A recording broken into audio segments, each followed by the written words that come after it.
Teman-teman, sahabat-sahabatku yang terkasih, mari kita kembali bersama-sama mendengarkan sabda Tuhan pada hari ini.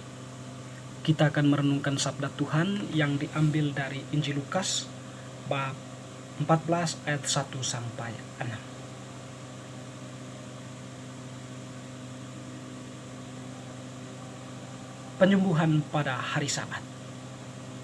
Pada suatu hari Sabat, Yesus datang ke rumah salah seorang pemimpin dari orang-orang Farisi untuk makan di situ.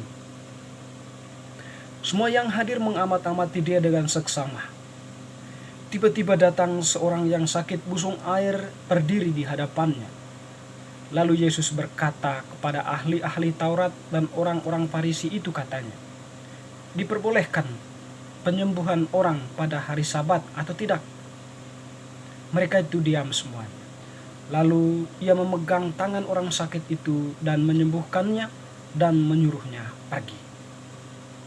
Kemudian ia berkata kepada mereka, "Siapakah di antara kamu yang tidak segera menarik keluar anaknya atau lembunya kalau terperosok ke dalam sebuah sumur meskipun pada hari Sabat?"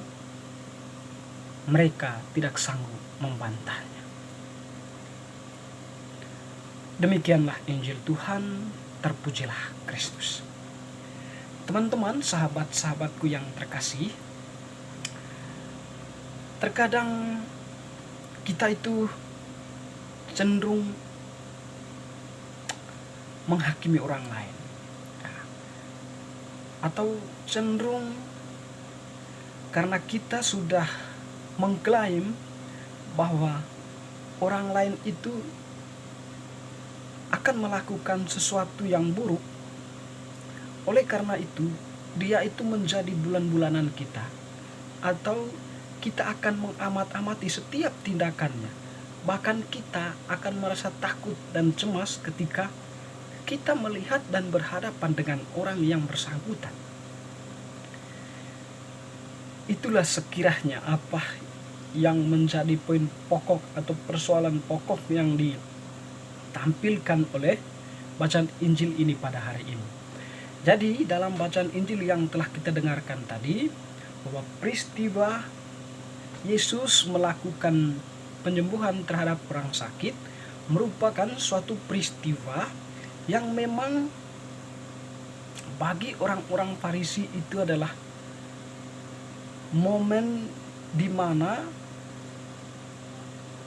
Tuhan Yesus itu bisa melakukannya dan akan mendatangkan pengakuan dari banyak orang akan eksistensi Allah, atau orang-orang banyak akan mengakui keberadaan Allah yang Maha Kuasa dan mempunyai kekuasaan untuk menyembuhkan, bahkan mengusir roh-roh jahat. Dan karena itu akan begitu banyak orang yang memandang Yesus atau melihat Yesus serta percaya kepadanya. Itulah sekiranya persoalan yang melatar belakangi orang-orang Farisi itu mengamat-amati setiap tindakan Yesus, meskipun itu adalah tindakan kemanusiaan. Seperti pada hari ini, bahwa Tuhan Yesus melakukan penyembuhan, dan orang-orang banyak mengamat-amati ketika saatnya Yesus akan melakukan penyembuhan. Tetapi konteks yang terjadi pada waktu itu adalah hari Sabat, atau pada hari Sabat. Itulah yang menjadi kekuatan bagi orang-orang Farisi ini nanti kemudian untuk menyalahkan Yesus ketika dia akan melakukan penyembuhan. Tetapi memang betul bahwa Yesus melakukan penyembuhan terhadap orang sakit pada hari Sabat, di mana ketika dia melihat seorang yang sakit berdiri di depannya dan memohon penyembuhannya, Yesus menaruh belas kasihan padanya. Dan kasihan itulah, atau belas kasihan itulah yang melatar belakangi Tuhan Yesus untuk menembus batas-batas hukum yang telah dilakukan atau yang telah diperintahkan atau yang menjadi kebiasaan pada waktu itu. Yesus tetap melakukan penyembuhan karena yang dilihat oleh Yesus di situ adalah dia sebagai orang yang membawa penyelamatan bagi banyak orang, dan sekaligus dia adalah Allah yang berbelas kasih. Dia melakukan tindakan penyembuhan. Namun untuk mengkritik atau untuk menahan serta membungkam orang-orang Farisi yang ada pada waktu itu, Yesus mengambil sebuah perumpamaan. Diperbolehkah menyembuhkan orang pada hari Sabat atau tidak? Kemudian ia berkata untuk menegaskan hal itu, siapakah di antara kamu yang tidak segera menarik keluar anaknya atau lembunya kalau terperosok ke dalam sumur meskipun pada hari Sabat? Mereka tidak sanggup membantainya. Menarik Bapak Yesus di sini ya, untuk membuka pikiran orang banyak pada waktu itu atau orang-orang Farisi itu ya, dengan mengambil sebuah perumpamaan seperti itu ya. Siapa yang tidak menaruh belas kasihan ketika anak lembu atau anak manusia terperosok ke dalam sumur? Kalau itu terjadi pada hari Sabat, siapa yang tidak akan membantunya? Itulah yang menjadi persoalan.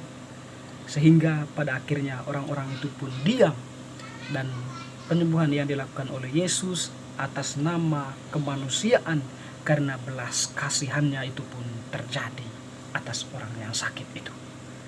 Teman-teman, saudara-saudariku yang terkasih, kita berdiri sebagai manusia yang percaya kepada Allah, dan oleh karena itu unsur belas kasihan atau belas kasihan yang tertanam di dalam diri kita oleh Allah sendiri, hendaknya itu diungkapkan meskipun itu menembus batas-batas formal. Yang terpenting adalah keselamatan jiwa manusia, keselamatan manusia.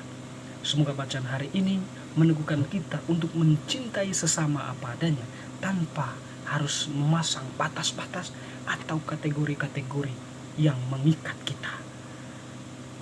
Semoga